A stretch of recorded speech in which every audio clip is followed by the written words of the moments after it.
بسم اللہ الرحمن الرحیم۔ السلام علیکم ورحمۃ اللہ وبرکاتہ۔ عزیز ناظرین کرام، آج میں آپ کو رزق میں اضافے کا ایک اہم آزمودہ اور مجرب وظیفہ بتاؤں گا۔ عزیز ناظرین کرام، 3 کام کر لیں، روزی کے متعلق بے فکر ہو جائیں۔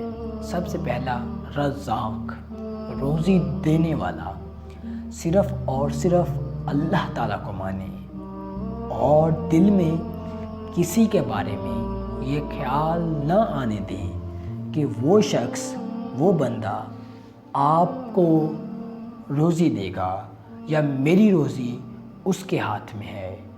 2 رکعت نفل نماز عشاء کے بعد مسجد میں بیٹھ کر اللہ تعالیٰ سے پکا عہد کریں، پکا وعدہ کریں کہ کبھی حرام روزی کو اختیار نہیں کروں گا، اور تھوڑا یا زیادہ جتنا بھی مال اور رزق ملے، اس میں سب سے پہلے اللہ تعالیٰ کا حصہ نکالیں اور نہایت خوش دلی سے فی سبیل اللہ کاموں میں خرچ کریں۔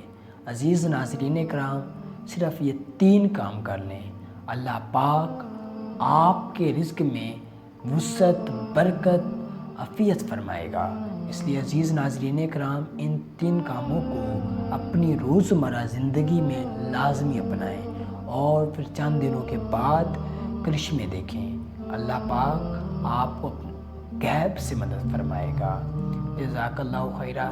عزیز ناظرین کرام، ہمارے YouTube چینل اسلامک وظائف لائبریری کو بھی لازمی سبسکرائب کریں۔